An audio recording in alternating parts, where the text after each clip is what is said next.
Chapter 11. Lying. Introduction. Scenario 15. "Morning, Tom," said John Martin. "Make yourself comfortable."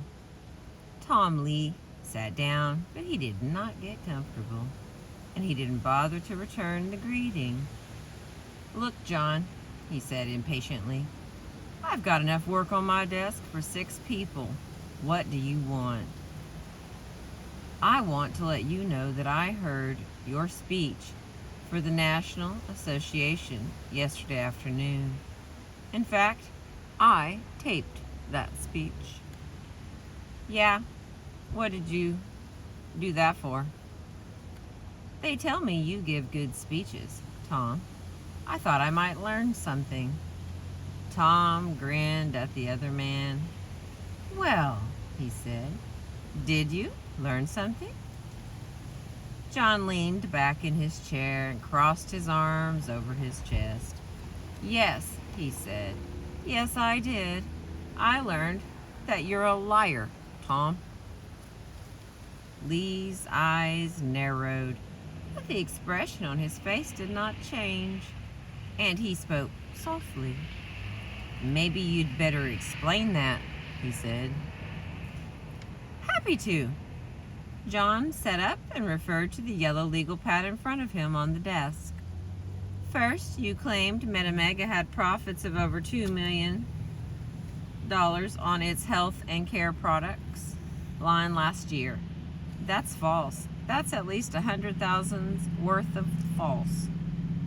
Second, you claimed we'd have the new line on the shelves in 6 months. And you know as well as I do, there is no way we can do it in less than a year.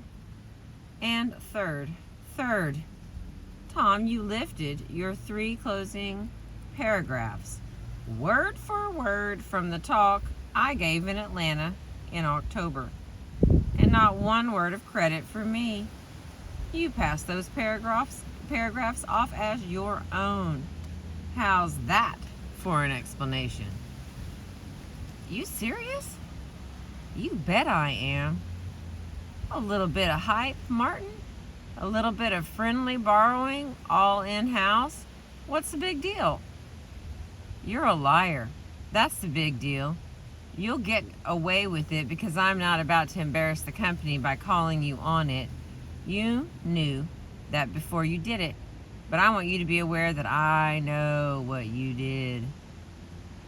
Thomas Lee shrugged. "You're entitled to your opinion, Goody Two-Shoes," he said, "but I don't call that lying." "Say what?" "You heard me, Martin. Lying. That's heavy stuff. I didn't tell any lies. You want to preach? Fine.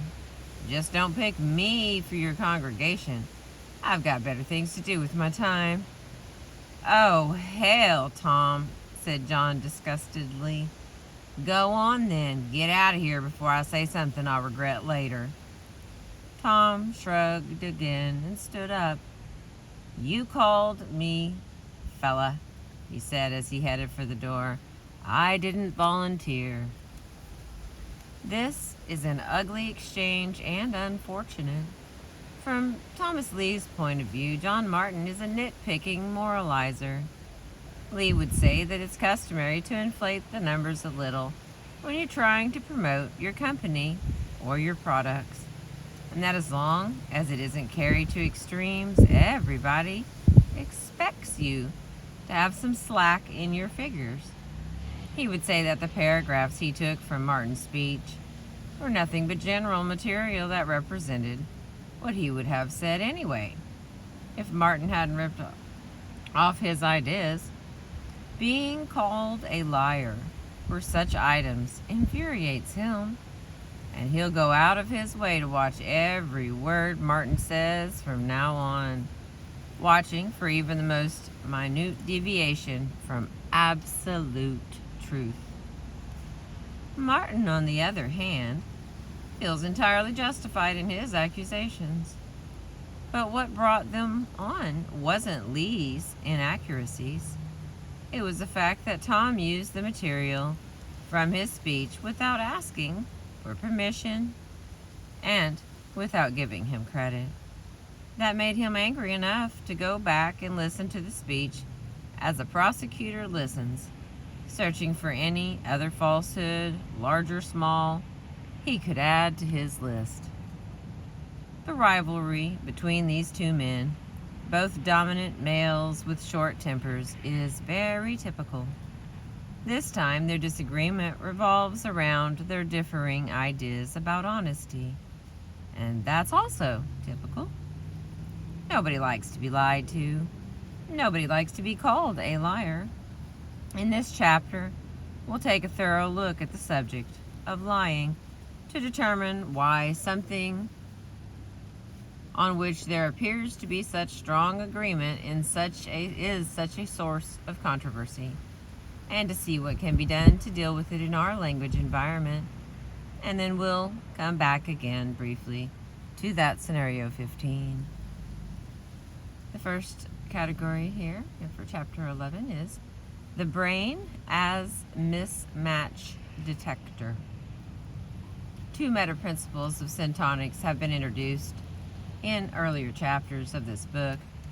Anything you feed will grow, and anything you starve will fester or die.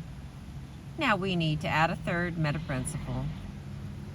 Any mismatch is a warning sign.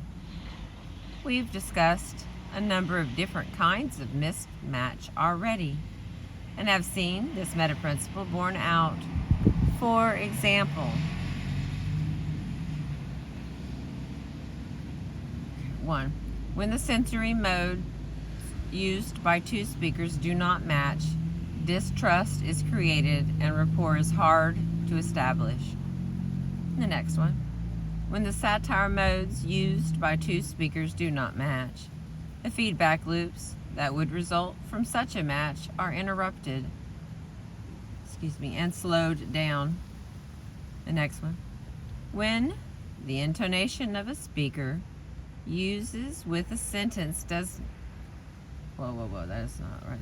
When the intonation a speaker uses with a sentence does not match the normal intonation that goes with those words, it signals that something unusual is going on and that the listener may be under verbal attack. The next one. When a speaker's inner feelings do not match the words spoken, that mismatch will be betrayed by the body language. And the final one. When the rhetorical structures of public language, for example, the various parts of a metaphor, do not match, that language loses its power to persuade. George Miller has said that the human brain is a mismatch detector.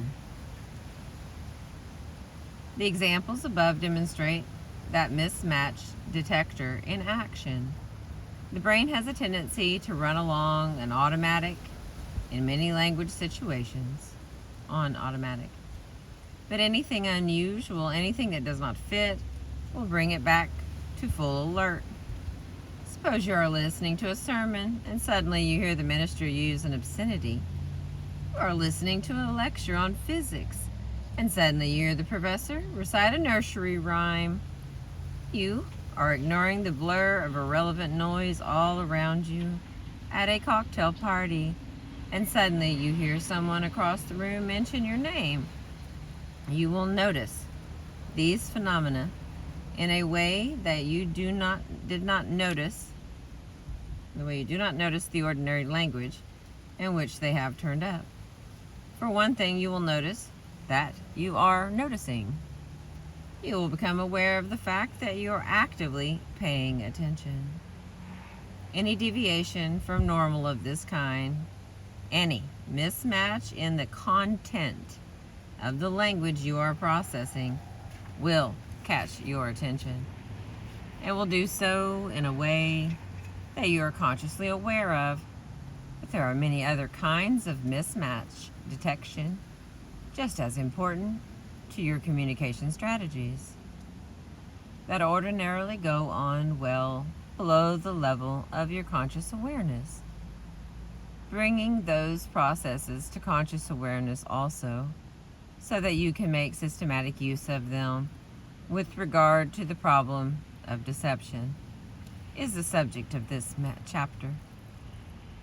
A lie is a chunk of language that does not match the speaker's or the writer's internal knowledge and or feelings.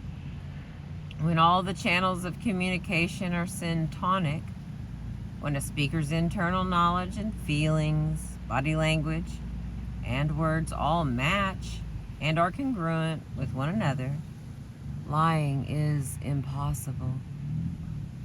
And the cue that tells you to be wary, the cue that tells you someone is trying to deliberately deceive you, will always be mismatched. Where lying is concerned, you have 3 goals.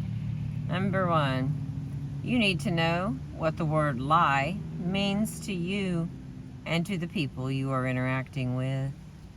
Number 2, you need to be able to tell when you are being lied to. And number 3, you need to know how to be perceived as telling the truth yourself. Achieving these goals requires you to become accustomed to making full conscious use of the mismatch detection capacity of your brain. As always, the necessary information is part of your internal grammar and is ordinarily reflected in your gut feelings.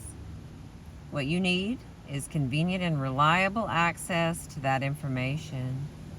Let's begin with the problem of definition.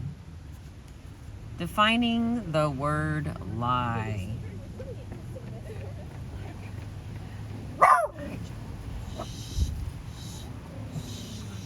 They weren't for you. It's okay. They weren't here for you. They sneaked up on you because you weren't looking when you were sleeping. All right, this next category. Defining the word lie. The word lie is a reality gap word, much like failure. People in our society do not agree about whether lying is wrong. Everyone, even the criminal, strongly objects to being lied to, criticizes people for being dishonest, and demands honesty from others.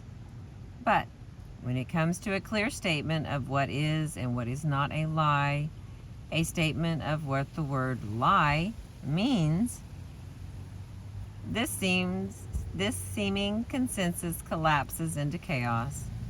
My favorite example of an open statement about this situation came from a department chairman who said to me, with complete seriousness, "Suzette, that wasn't a lie. It wasn't true, but it wasn't a lie, not in that situation." For some people, the following statement holds: a lie is anything you say or write when you know that it is not true. For these people, the word lie has attached to it the semantic features, plus message, plus false, and plus deliberate. And that's the end of the matter. Such people will tell small children that there is no Santa Claus and that they are taking the sick dog to the vet to have it killed. They will tell a woman that she is too fat and that her dress is ugly. They will tell a disabled man with an obvious deformity that they can't stand to look at him. If they are clergy, they will tell parishioners that their spouses have committed adultery. If they are physicians, they will tell patients that they are going to die. If they are teachers, they will tell students that they are going to fail and might as well give up. There are obvious disadvantages to this stance. You can't maintain it and be an advertising executive or a stockbroker or a politician or an insurance agent or a lawyer. You can't maintain it and be a professional athlete. You are going to find it extremely difficult to maintain it and sell anything, unless it is genuinely true that your widget is the best of all possible widgets, offered at the lowest possible price on the best possible terms. You can't maintain it and expect people to enjoy being with you. They will flee you as they flee an oncoming tornado, and for much the same reasons. There are other people whose internal grammars show lie with a semantic feature specification like this one: plus message, plus false, plus deliberate, minus game. When you are dealing with these people, it is obviously critical for you to know whether they consider what's going on to be a game or not. No poker player would call you a liar if you used body language.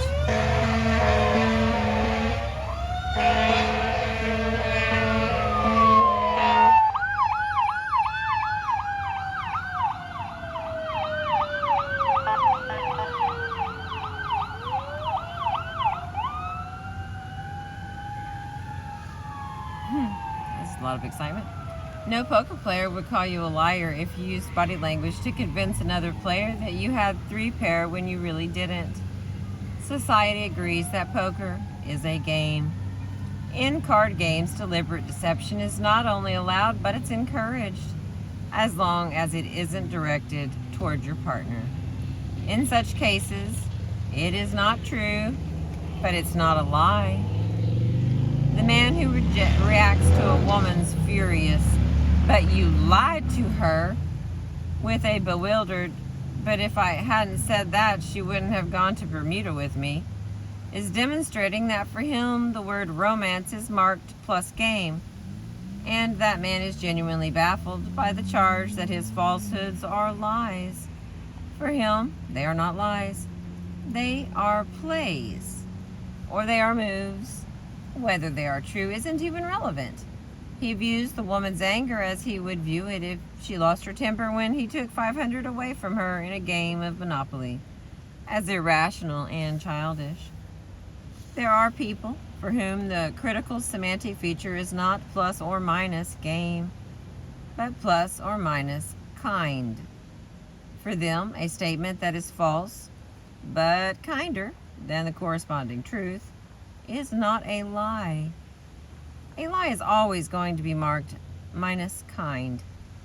The falsehoods about how nice you look and how well behaved your kids are, and what a pleasure it would be to watch your home movies, are due to this minus kind rating. And it becomes important in these cases to know how many minuses kind has for an individual. Professors who let students waste year after year in an unsuitable graduate program, always saying, "Oh, you'll make it, just hang in there," would tell you that of course they are not lying, because lies are unkind, and what they said was a kind thing to say. They are people who have half a dozen minuses before kind in their definition of lie. This matters. When you must deal with a false utterance, it's extremely important to know whether it represents game-playing behavior or kindness behavior. One way to find out is by initiating a conversation that sets up game as the context and noting what the response is. Like this: "You, Jim, this advertising campaign has put us right out in center field, in plain view of the stands. We're claiming that nobody's speedboats are as safe as ours, but I'm not sure that's true. What do you think our next play ought to be?" Jim: "That depends on who we've got for quarterback." Or Jim says, "That depends on whether the customers are going to be disappointed in us if the claim doesn't pan out." Or Jim says, "That depends on whether we're going to get caught."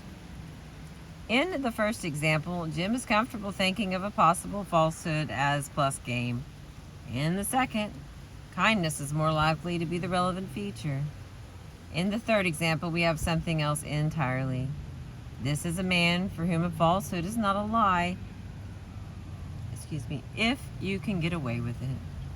I'm not sure that English has a word or a phrase for the critical semantic feature used in making this distinction, but we all know what its content would be, and we understand how to predict Jim's behavior with regard to lying.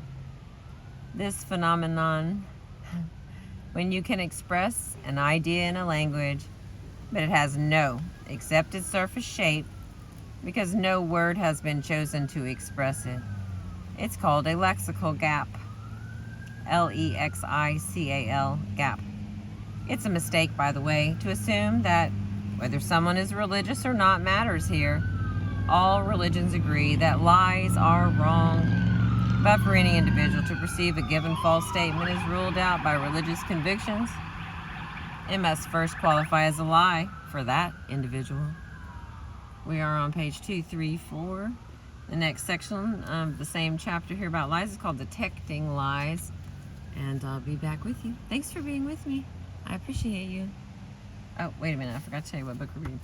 This is Success with the Gentle Art of Verbal Self-Defense by Suzette Haydn Elgin. Thank you.